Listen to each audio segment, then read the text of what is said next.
তাই নয়, তাই নয়, আসমান জমিনের মধ্যে যা কিছু আছে, যা কিছু আছে, সব থেকে আমি রাসূলকে যত সময় পর্যন্ত বেশি ভালো না বাসবে, এত সময় পর্যন্ত তোমাদের মধ্যে কেউ মুমিন হতে পারবে না।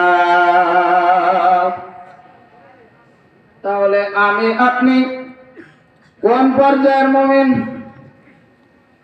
একই জিজ্ঞেস করতে চরমনার পীর সাহেবের কাছে যাওয়া লাগবে? যাওয়া লাগবে না, কোন আলেমের কাছে যাওয়া লাগবে না। সাধারণ আমি আপনি হচ্ছে এমন পর্যায়ের মুমিন যে মেসির মায়া ছাড়তে পারি না। কার মায়া? মেসি। কার? মেসি করতে শোনেননি? রাত একটার সময়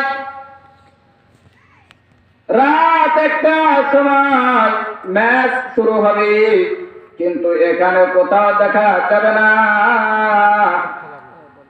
আমি আমার এলাকার কাহিনী বলে 2017 সালে, সম্ভবত বেশি হবে, 17-18, মানে ওই সময় যে সালে খেলাটা হয়েছিল, যে জেনারেটর এনেছে মোল্লা স্কুলের মাঠে,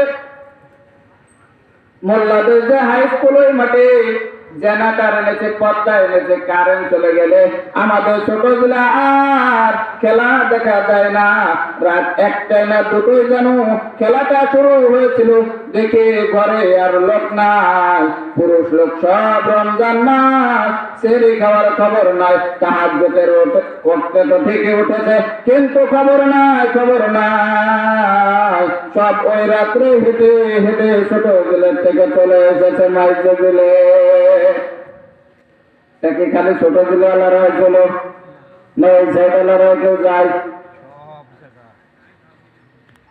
তাহলে আমরা কোন পর্যায়ের ইমানদার?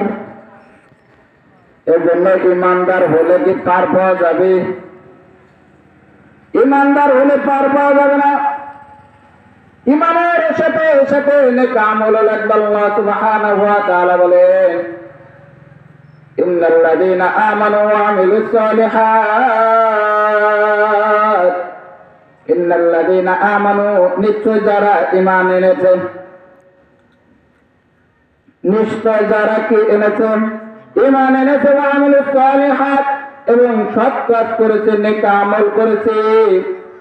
وعملوا الصالحات كانت لهم جنات الفردوس نزلا। যারা ঈমান এনেছে,